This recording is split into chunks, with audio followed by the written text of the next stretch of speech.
Hello viewers, मैं Ankur Tyagi electronic mechanic second year engineering drawing की class 2 में आपका स्वागत करता हूं। और आज इस वीडियो में हम नेक्स्ट 10 क्वेश्चंस को डिस्कस करेंगे। तो चलिए शुरू करते हैं आज की इस वीडियो को।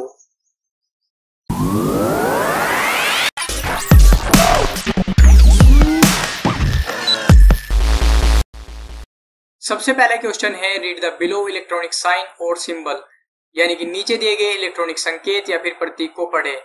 तो सबसे पहला ऑप्शन है, ये सिंबल जो दिया गया है यूजेटी का है या फिर ट्रैक का है या फिर एससीआर का है या फिर फैट का है। तो सबसे पहले हम यदि बात करें ऑप्शन ए की, यूजेटी की, तो यूजेटी का सिंबल देखिए कुछ इस तरीके का होता है।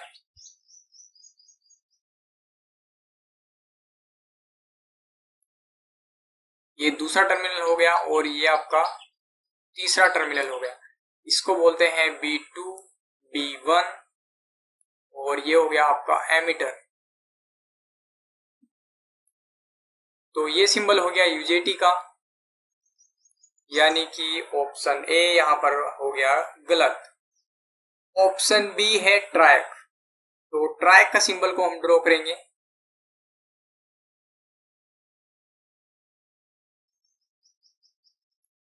ये आपका एक टर्मिनल हो गया, दूसरा ये हो गया और तीसरा टर्मिनल हो गया आपका। इसको बोलते हैं MT2 यानी कि मेन टर्मिनल 2 और ये हो गया आपका MT1 यानी कि मेन टर्मिनल 1 और ये हो गया आपका गेट। तो ये सिंबल हो गया ट्रैक का।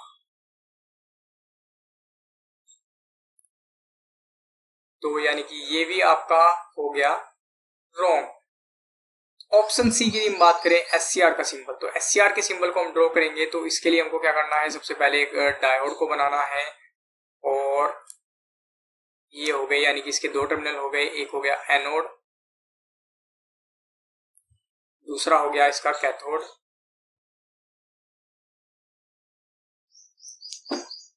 और तीसरा हो गया आपका गेट।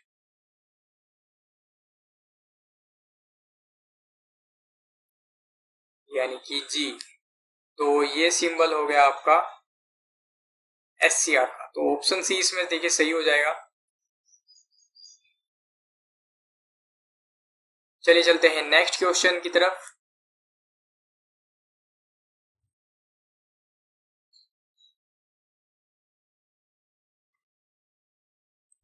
नेक्स्ट क्वेश्चन है, read the below electrical sign और सिंबल, यानी कि नीचे दिए गए इलेक्ट्रिकल संकेत या फिर प्रतीक को पढ़ें। अब देखिए सबसे पहले हम यदि ऑप्शन ए को देखें तो ऑप्शन ए है इलेक्ट्रिकल बेल, इलेक्ट्रिक बेल। इसका सिंबल होता है कुछ इस तरीके का। चौक के सिंबल की यदि हम बात करें तो चौक का सिंबल होता है कुछ इस तरीके का। सही से मेरे से नहीं बनाया ये।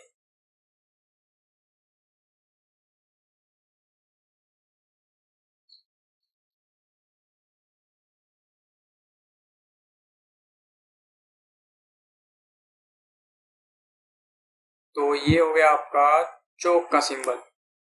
ट्रांसफॉर्मर के सिंबल की यदि हम बात करें, यदि हम सबसे पहले बात करें सिंगल लाइन ट्रांसफॉर्मर के सिंबल की, तो ये होता है आपका single line representation of transformer symbol.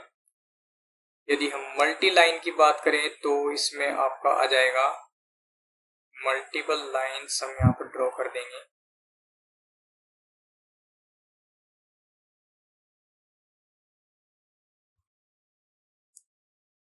तो ये हो गया आपका ट्रांसफॉर्मर का सिंबल, यानी कि ये भी सही नहीं है।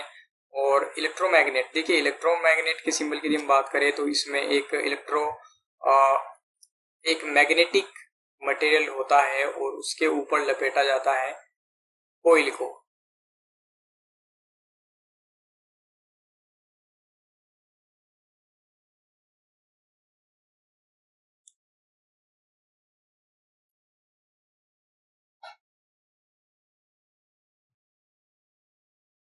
तो यानी कि इसको बोलते हैं मैग्नेटिक कोर।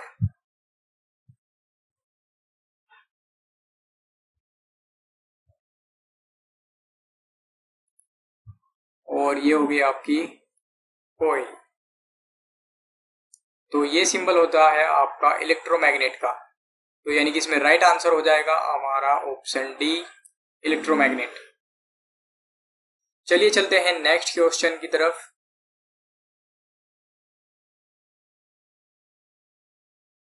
नेक्स्ट क्वेश्चन है identify the component given below and name the pin number 3। यानी कि सबसे पहले तो हमको ये जो कंपोनेंट दिया गया है इसको पहचानना है और फिर हमको इसकी पिन नंबर 3 कौन सी है ये बताना है। तो ये जो कंपोनेंट है देखिए यहाँ पर लिखा हुआ है BT136, यानी कि BT136 ये कंपोनेंट होता है ट्रायक।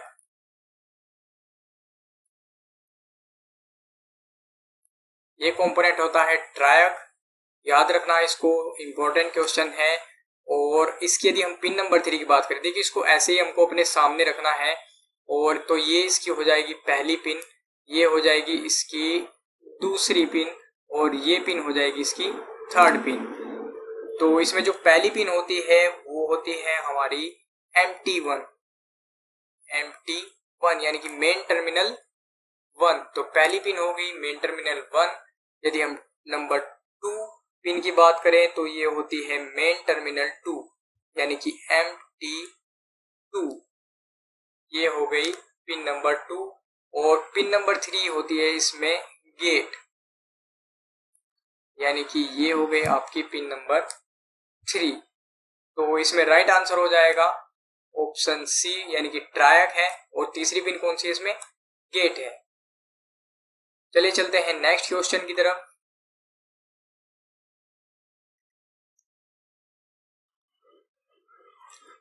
नेक्स्ट क्वेश्चन है identify the component used in electronic mechanic, यानी कि इलेक्ट्रॉनिक मैकेनिक में प्रयुक्त घटक को पहचानिए।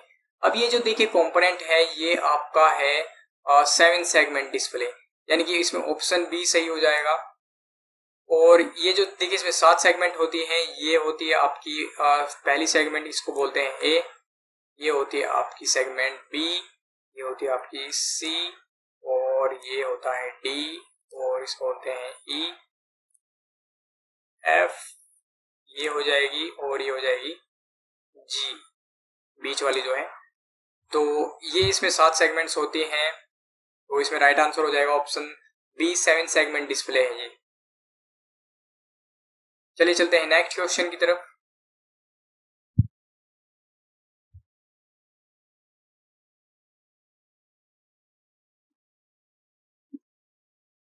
नेक्स्ट क्वेश्चन है which is the reset pin in 8051, यानी कि 8051 में रीसेट पिन कौन सा है। अब देखिए ये जो डायग्राम मैंने शो किया है ये आपको इसका जो पिन डायग्राम है इसको दिखाने के लिए आपको शो किया है, क्योंकि इसको बनाने में मुझे समय लगता। तो ये ऐसा नहीं है कि क्वेश्चन में आएगा, क्वेश्चन में नहीं आएगा, लेकिन इसको आपको देखिए याद करके जाना है, इससे बहुत सारे क्वेश्चन बन सकते हैं। और ये इम्पोर्टेंट आईसी है जिसकी पिन डायग्राम को आपको याद करके जाना है। तो इसमें पूछा है इसकी रीसेट पिन कौन सी है, तो रीसेट पिन कौन सी है, पिन नंबर 9।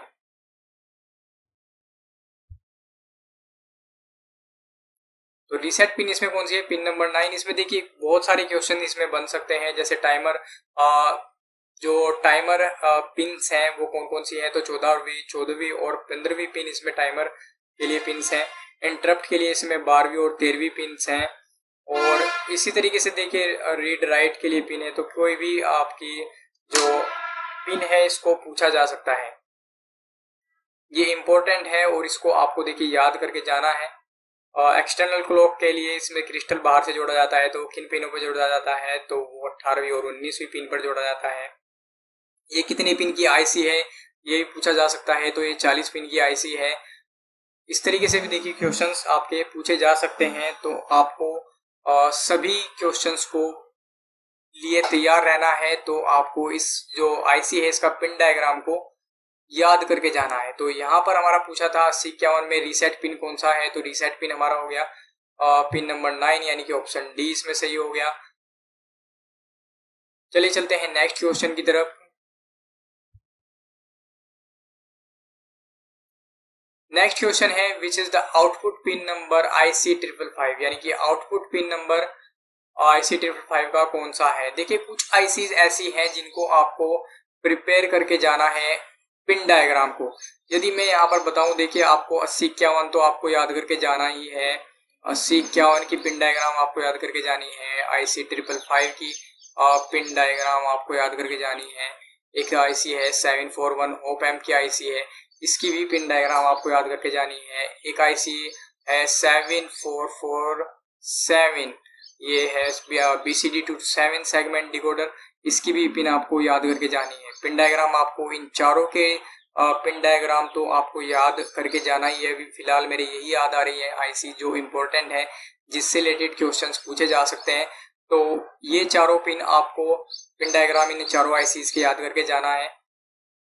तो अब क्वेश्चन की तरफ आते हैं। तो इसमें पूछा है IC 555 का जो आउटपुट पिन है वो कौन सा है। तो इसके पिन डायग्राम को यदि हम ड्रॉ करें तो देखिए ये एक 8 पिन की IC है, यानी कि 1 2 3 4 5 6 7 8। ये देखिए नोच होती है, तो नोच के जो लेफ्ट साइड की पिन है वो सबसे पहली पिन होती है, यानी कि पहली पिन, दूसरी pin, third, fourth, fifth, six, seventh और एट्थ पिन। अब इसमें यदि पहली पिन की हम बात करते हैं तो पहली पिन होती है इसमें ग्राउंड, दूसरी पिन होती है इसमें ट्रिगर पिन, और इसमें थर्ड पिन होती है इसमें आउटपुट पिन, और फोर्थ होती है इसमें रीसेट, और फिफ्थ पिन होती है इसमें कंट्रोल वोल्टेज,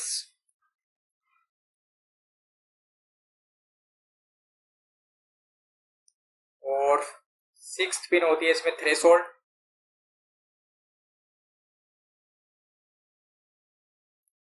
पिन, और इसमें सेवेंथ पिन होती है आपकी डिस्चार्ज पिन,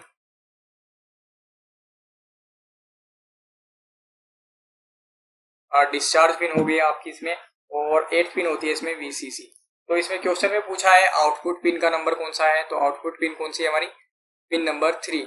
तो इसमें राइट आंसर हो जाएगा ऑप्शन डी, यानी कि पिन नंबर 3। चलिए चलते हैं नेक्स्ट क्वेश्चन की तरफ।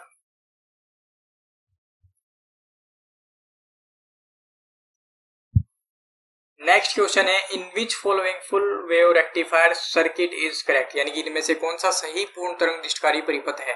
तो यहाँ पर 4 ऑप्शन दिए गए हैं, पूछा गया कि इनमें से कौन सा सही फुल वेव रेक्टिफायर सर्किट है। तो देखिए जो आपका ब्रिज रेक्टिफायर होता है उसमें आपके 4 टर्मिनल्स होते हैं, 1 2 3 4। 2 टर्मिनल होते हैं इसमें आपकी इनपुट्स के AC के टर्मिनल्स, यानी कि ये हो गई आपकी इनपुट। 2 टर्मिनल होते हैं इसमें आपके आउटपुट, एक पॉजिटिव और एक नेगेटिव। अब देखिए इसको याद रखने का तरीका आसान है। यदि 2 डायोड आपकी ऑपोजिट साइड में कनेक्ट हैं,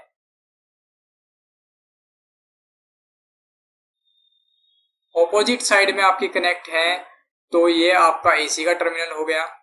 इसी प्रकार दूसरा जो AC का टर्मिनल होगा उसमें भी यदि आपकी 2 डायोड ऑपोजिट साइड में आपकी कनेक्टेड है तो ये हो गया आपका AC का टर्मिनल। और वही यदि हम बात करें पॉजिटिव सप्लाई की, तो पॉजिटिव सप्लाई के लिए आपका कनेक्ट होगा N टर्मिनल, यानी कि 2 डायोड के N टर्मिनल्स यदि आपस में कनेक्टेड हैं, बोथ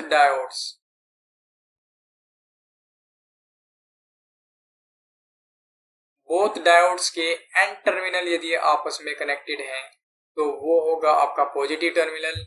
और यदि हम बात करें नेगेटिव टर्मिनल की, तो इसमें यदि आपके होगा P कनेक्टेड, यानी कि जो दोनों डायोड हैं उनके आपके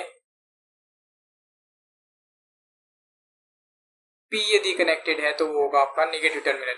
अब देखते हैं इस कंडीशन को कौन सा डायग्राम फुलफिल करता है। तो सबसे पहले यदि हम बात करें ऑप्शन ए की, तो यहां पर देखिए आपका P है, N है, P है और N है। तो दोनों क्या है, यहाँ पर जो देखिए 2 AC के टर्मिनल्स ये हैं आपके, एक ये और एक ये। तो यहाँ पर आपका ठीक है ऑपोजिट कनेक्ट है, इसका N है, इसका P है। वही यदि हम दूसरे टर्मिनल की बात करें तो यहाँ पर भी आपका ऑपोजिट है, यानी कि इसका P है, इसका N है और इसका P है। और इसका n है। तो ये कंडीशन अभी तक सही है। यदि हम बात करें पॉजिटिव सप्लाई की, तो बोथ ये पॉजिटिव सप्लाई है और ये आपकी है नेगेटिव सप्लाई। तो यहाँ पर यदि हम बात करें पॉजिटिव सप्लाई की, तो यहाँ पर आपका P है, N है और यहाँ पर P है और N है, यानी कि आप ये दो देखिए ऑपोजिट पोलैरिटी हो गई, यानी कि N और P। तो ये हो गया ऑप्शन गलत। दूसरे ऑप्शन की यदि हम बात करें, तो यहाँ पर ये जो AC का टर्मिनल एक है और दूसरा टर्मिनल है यहाँ पर, तो ऑपोजिट होना चाहिए। इसका P है, इसका N है, इसका भी N है और इसका P है, तो ये दोनों क्या हो गए, सेम हो गए। तो ये हो गया क्या, गलत, क्योंकि वो जो AC का टर्मिनल है वो होना चाहिए ऑपोजिट टर्मिनल्स डायोड के कनेक्टेड होने चाहिए। तो ये भी ऑप्शन हो गया गलत। यदि हम बात करें ऑप्शन सी की, तो ऑप्शन सी में देखते हैं, तो जो पहले टर्मिनल की हम बात करें AC के, तो ये P है, ये N है, ये P है डायोड का और ये N है, तो यानी कि ठीक है ऑपोजिट कनेक्टेड है। तो पहली कंडीशन हमारी सही हो गई। दूसरी हम पिन की बात करें, दूसरे AC टर्मिनल को यदि हम देखें, तो यहाँ पर P है, N है, P है और N है, तो यानी कि यहाँ पर भी ठीक है, दोनों ऑपोजिट हैं। अब बात करते हैं हम पॉजिटिव सप्लाई की और नेगेटिव सप्लाई की। तो पॉजिटिव सप्लाई के लिए आपका N है, यानी कि दोनों डायोड के N आपस में कनेक्टेड है, तो ये हो गया आपका पॉजिटिव सप्लाई, ठीक है। नेगेटिव में क्या है, बोथ डायोड्स के जो P है वो आपस में कनेक्टेड है, ये हो गया आपका नेगेटिव, यानी कि ऑप्शन सी इसमें क्या हो गया, सही। तो ये तरीका है, देखिए इसको आसान है ये तरीका, इसको आपको क्या करना है, याद रखना है हमेशा। आसान आपको इसको रहेगा याद रखना, और आसानी से आप पहचान सकते हैं कि जो ब्रिज रेक्टिफायर है वो सही है या फिर गलत है। चलिए चलते हैं नेक्स्ट क्वेश्चन की तरफ।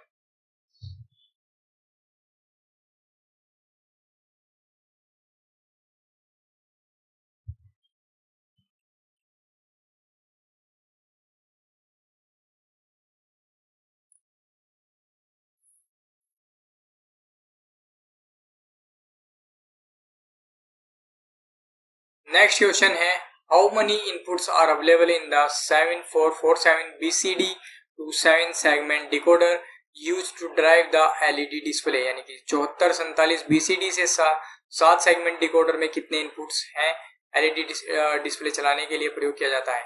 यानी कि जो IC है आपकी 7447, ये BCD टू 7 सेगमेंट डिकोडर है, तो इसमें पूछ रहा है कि इसके में कितनी इनपुट्स अवेलेबल होती हैं एक LED डिस्प्ले को ड्राइव करने के लिए। तो यहाँ पर ऑप्शन है 8, ऑप्शन है B 7, ऑप्शन C है 4, ऑप्शन D है 2। तो देखिए इसके हम यदि ब्लॉक डायग्राम को यहाँ पर ड्रॉ करें, तो ये एक आपकी 16 पिन की IC है।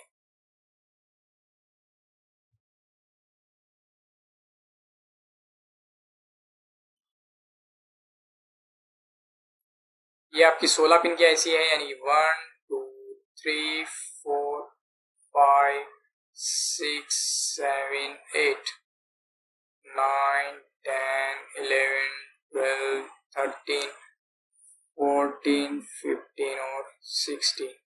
ये आपकी हो गई नॉच।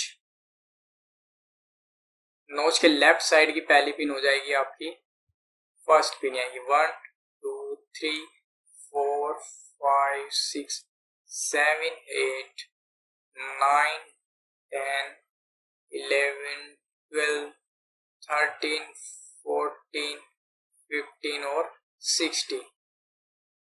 तो इसमें यदि हम बात करें, तो ये होती है आपकी VCC, और इसमें आपकी जो 8th पिन होती है वो होती है आपकी इसमें ग्राउंड पिन। ये होता है इसमें आपकी इनपुट्स, एक B C, पिन नंबर 3 होती है इसमें लैंप टेस्ट,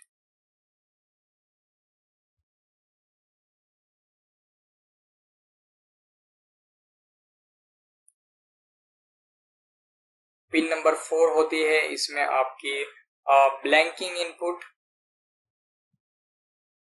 पिन नंबर 4 होती है इसमें आपकी BI ब्लैंकिंग इनपुट, और R कि ripple blanking output. Pin number 5 इसमें होती है आपकी RBI,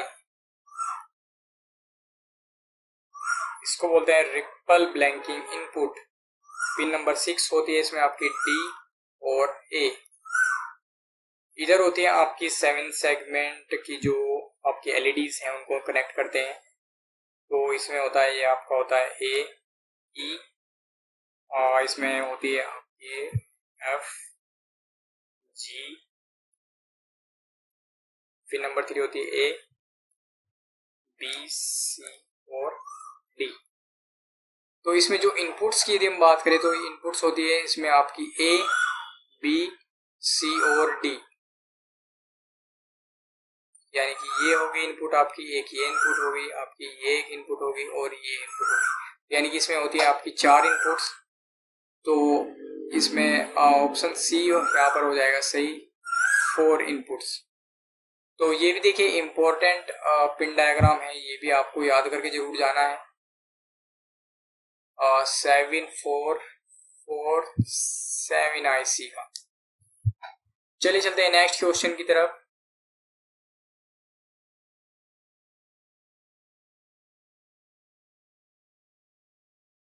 नेक्स्ट क्वेश्चन है identify the block diagram given below, यानी कि नीचे दिए गए ब्लॉक और आई को पहचानिए। अब देखिए ये जो ब्लॉक डायग्राम है ये है रिमोट कंट्रोल ट्रांसमीटर का, तो इसमें ऑप्शन हो जाएगा बी सही। देखिए कुछ ब्लॉक डायग्राम्स है जो आपको याद करके जरूर जाने हैं, जो जिनसे रिलेटेड क्वेश्चंस पूछे जा सकते हैं। नेक्स्ट क्वेश्चन की तरफ चलते हैं।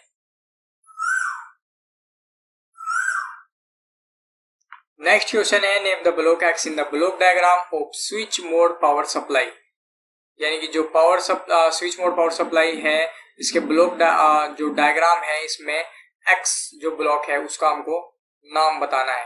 तो यहाँ पर ऑप्शन दिए गए हैं, ट्रांसफॉर्मर है या फिर हाई फ्रीक्वेंसी स्विच है या फिर PWM ऑसिलेटर है या फिर आइसोलेशन है। तो सबसे पहले देखिए हम इसके फर्स्ट जो ब्लॉक है इसको ही देखते चलते हैं। तो यहाँ पर देखिए फिल्टरिंग सेक्शन बना हुआ है, तो इसको हम कह सकते हैं कि ये इनपुट फिल्टर है।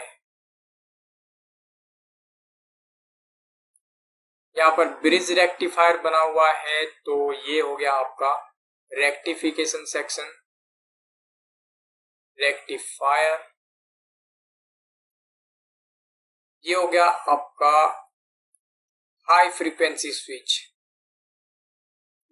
High frequency switch. ये हो गया आपका दूसरा। इसके बाद जो सेक्शन है ये आपका ट्रांसफॉर्मर, पल्स ट्रांसफॉर्मर इसको बोलते हैं।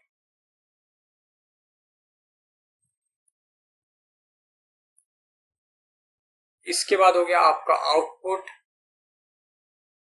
रेक्टिफिकेशन एंड फिल्टर, क्योंकि डायोड लगी हुई है और यहाँ पर एक फिल्टर सेक्शन है, यानी कि इंडक्टर लगा हुआ है और एक कैपेसिटर लगा हुआ है। तो ये हो गया आपका आउटपुट रेक्टिफिकेशन,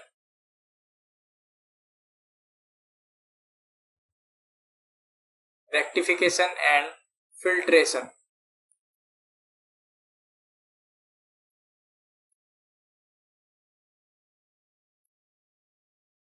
इसके बाद यदि हम बात करें नीचे जाएं तो ये हो गया आपका रेफरेंस और एरर एम्प।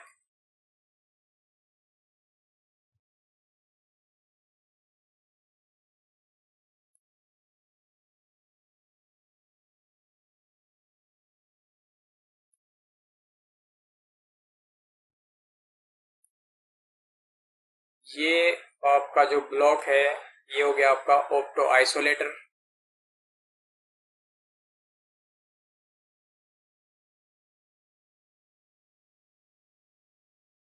और ये हो गया आपका PWM ऑसिलेटर।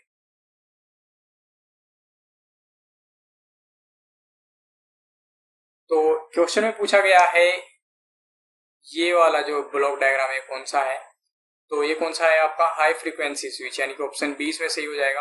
अब देखिए ये जो इंपॉर्टेंट ब्लॉक डायग्राम है इसमें किसी भी ब्लॉक को पूछा जा सकता है कि ये ब्लॉक कौन सा है, मान लीजिए ये ब्लॉक पूछ लिया तो ये ब्लॉक कौन सा है, या फिर ये ब्लॉक पूछ लिया है कौन सा है।